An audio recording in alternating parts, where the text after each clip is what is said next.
5 സുന്ദരികൾ. എല്ലാ ദിവസവും രാത്രി 9:30 നമ്മുടെ സ്വന്തം സൂര്യ TV.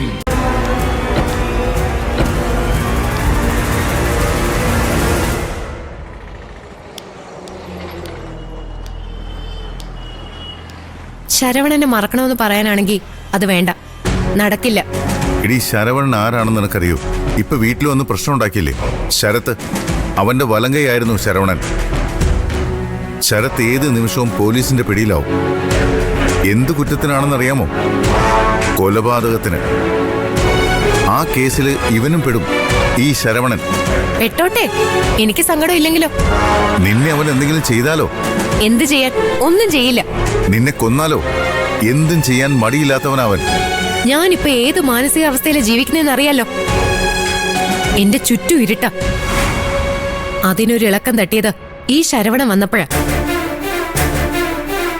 ഞാനിപ്പോ പുതിയ ജീവിതം ആസ്വദിക്കാൻ തുടങ്ങിയിട്ടുണ്ട്. ശരിയാ, നിങ്ങൾ പറയുന്ന പ്രശ്നങ്ങളൊക്കെ അതിനുണ്ടായിരിക്കാം. അതൊന്നും ഞാൻ കണക്കാക്കുന്നില്ല. അതെന്തുകൊണ്ടാണെന്ന് വെച്ചാലേ, എനിക്ക് നിങ്ങളെപ്പോലെയൊക്കെ ജീവിക്കണം, ആർഭാടത്തോടെ ജീവിക്കണം. അതിന് കാശുള്ള ഒരാൾ വേണ്ടേ? കാശ് മാത്രം പോരാ, സ്നേഹവും വേണം. ഇത് രണ്ടും ശരവണനുണ്ട്. കുറവുകൾ ഉണ്ടായിരിക്കാം, കുറവില്ലാത്ത ഏത് മനുഷ്യരാ ഉള്ളത്?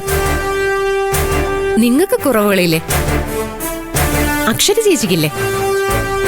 എല്ലാം ഞാൻ സഹിക്കും. പക്ഷേ നിങ്ങളുടെയൊക്കെ വാക്ക് കേട്ട് ശരവണനെ ഞാൻ ഒഴിവാക്കില്ല. അതിനെനിക്ക് പറ്റില്ല. കഷ്ടമാണ് ഇങ്ങനെയൊക്കെ ചിന്തിക്കുന്നത്. നീ അനുഭവിക്കേണ്ടി വരും. ഇത്രയും കാലം ഞാൻ പലതും അനുഭവിച്ചു. അതിനേക്കാൾ കൂടുതലൊന്നും ഇനി അനുഭവിക്കേണ്ടി വരുമെന്ന് ഞാൻ കരുതുന്നില്ല. അതുകൊണ്ട് എനിക്ക് പേടിയുമില്ല, നിരാശയും.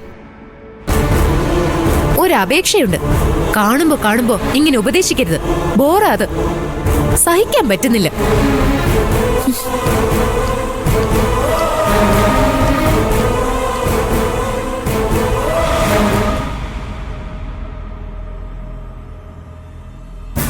ഓ, ഉദ്യോഗസ്ഥ എത്തിയോ? എവിടെ ആള്? ആര്? അയ്യോ, എന്നും കൊണ്ടുപോവുകയും കൊണ്ടുവരികയും ചെയ്യുന്ന ആള്. അങ്ങനെ ഒരാളില്ലല്ലോ. അയ്യോടി, നീ എന്തിനാടി എന്നോട് തന്നെ ഇത് പറയുന്നത്? ഈ നാട്ടിലൊക്കെ പാട്ടാ. നീ വേറൊരുത്തിയുടെ ഭർത്താവിനെ കറക്കിയെടുത്ത് നടക്കുന്ന വിവരം. ഞാൻ ആരുടെയും ഭർത്താവിനെ കറക്കിയെടുത്ത് നടക്കുന്നൊന്നുമില്ല മുത്തശ്ശി. സിദ്ധു ആരാണെന്നും ഞാനുമായിട്ടുള്ള ബന്ധം എന്താണെന്നും അറിയാവുന്ന ആരും ഇങ്ങനൊരു കള്ളത്തരം പറയില്ല. പിന്നെ ഈയിടെ നടന്നത്, അതിന്റെ സാഹചര്യം അറിയാലോ. സിദ്ധു ഇല്ലായിരുന്നെങ്കിലേ അച്ഛനെ ആ സമയത്ത് ഹോസ്പിറ്റലിൽ എത്തിക്കാൻ പോലും പറ്റില്ലായിരുന്നു. ജീവൻ രക്ഷിക്കാനും പറ്റില്ലായിരുന്നു. അതൊന്നും മുത്തശ്ശിയോട് പറഞ്ഞിട്ട് ഒരു കാര്യമില്ല ഏട്ടത്തി. എന്ത് പ്രശ്നം വന്നാലും അതിൽ നിന്നൊക്കെ രക്ഷിക്കാൻ ശേഷിയുള്ള ഒരു രക്ഷകൻ ഇവിടെ ഉണ്ടല്ലോ. അയാൾ പറയുന്ന വിട്ടിത്തരങ്ങൾ മാത്രമേ മുത്തശ്ശി അമ്മയ്ക്ക് വിശ്വസിക്കൂ. അങ്ങനെ കൊച്ചാക്കൊന്നും വേണ്ടടി അവനെ. നാളെ അവന്റെ കൂടെ പൊറുക്കാനുള്ളവളാ നീ. തൽക്കാലം നമുക്ക് ആ ടോപ്പിക്കേ ഇപ്പൊ ഇവിടെ സംസാരിക്കണ്ട. നമ്മൾ തമ്മിൽ മുഷിയും. ഏട്ടത്തി, സിദ്ധുവേട്ടൻ വിളിച്ചിരുന്നില്ലേ? പിന്നെ വിളിക്കാതെ. അപ്പപ്പോ വിശേഷങ്ങൾ അറിയിക്കണ്ടേ? അതിനെന്താ മുത്തശ്ശി കുഴപ്പം? ഒരു കുഴപ്പമില്ലേ? ആ, ഒരു ദിവസേ ആത്മഹത്യാ പ്രേരണാ കുറ്റത്തിന് ഇവിടെ പോലീസ് പിടിക്കും. അപ്പൊ മനസ്സിലാവും ഓരോന്നിന്റെ ഗൗരവം. ചന്ദ്ര ആത്മഹത്യ ചെയ്യാനോ? ആ പേടി എനിക്കില്ല മുത്തശ്ശി. അവള് മുത്തശ്ശി കാണുന്ന ആളേ അല്ല. അവൾക്ക് വേറെ എന്തൊക്കെയോ ലക്ഷ്യങ്ങളുണ്ട്. അത് നടക്കാത്തതിലുള്ള ദേഷ്യ ഇപ്പൊ അവള് കാണിക്കുന്നത് മുഴുവനും. എന്നും പറഞ്ഞിരുന്നോ, ഒരു പ്രശ്നം ഉണ്ടാകുന്നത് വരെ ഈ ആത്മവിശ്വാസം നല്ലതാ. അത് കഴിഞ്ഞ ഞാനൊന്നും പറയുന്നില്ല. അനുഭവം വരുമ്പോ പഠിച്ചോളൂ. മുത്തശ്ശി ഇങ്ങനെ പലതും പറഞ്ഞോണ്ടിരിക്കും. എടുത്തി വാ വാ.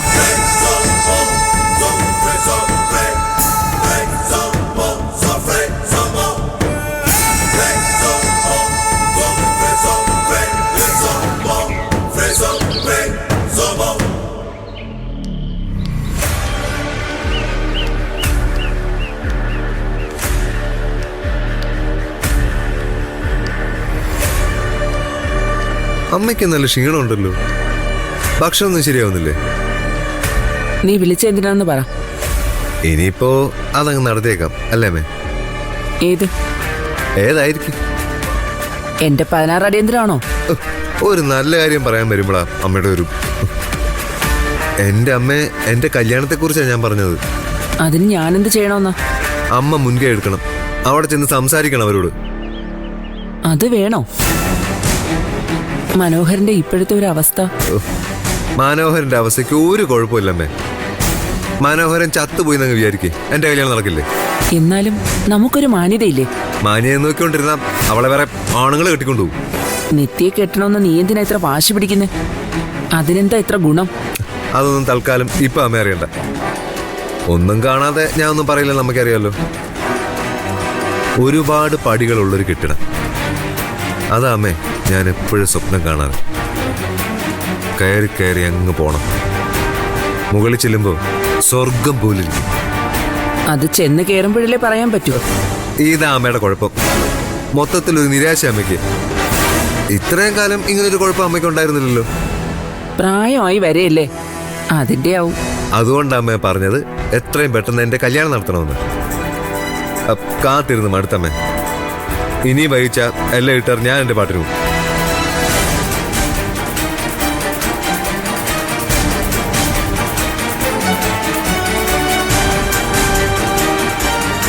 അമ്മ എന്താ മറുപടി ഒന്നും പറയാത്തത്? നോക്കട്ടെ, ആലോചിച്ചൊരു തീരുമാനം പറയാം.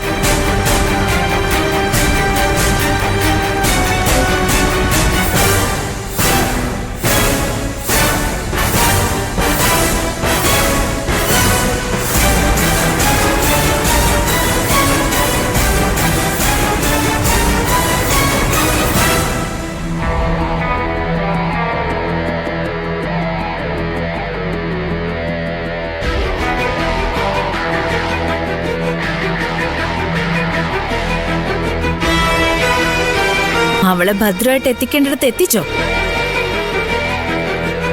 അവളെന്ന് ഉദ്ദേശിച്ചത് ദേവികയാണെങ്കിൽ എത്തിച്ചു. എന്തേ? നാണയില്ലല്ലോ അവളുടെ സാരത്തുമ്പിൽ തൂങ്ങി നടക്കാൻ. അതെന്റെ ഇഷ്ടമാ. ഞാൻ എനിക്ക് ഇഷ്ടമുള്ളതുപോലെ ചെയ്യും. നീ ആരാ ചോദിക്കാൻ? ഞാനാരുമല്ല. പക്ഷെ അധികം വൈകാതെ നാട്ടുകാരും ഇതേ ചോദ്യം ചോദിച്ചു തുടങ്ങും. അപ്പോഴും ഇതേ ധൈര്യം കാണിക്കണം. എനിക്കൊരു പേടിയുമില്ല. ഞാനേ കല്യാണം കഴിക്കാനിരുന്ന പെണ്ണാ ദേവിക. നാളെ ഒരിക്കൽ കല്യാണം കഴിക്കാൻ പോകുന്ന പെണ്ണ്. എത്ര മനോഹരമായ നടക്കാത്ത സ്വപ്നം.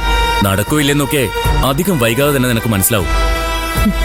പിന്നെ എന്നെ ചോദ്യം ചെയ്യുന്നത് അതിനു മുൻപ് നീ പോയത് എങ്ങോട്ടാണെന്ന് എനിക്കറിയണമല്ലോ.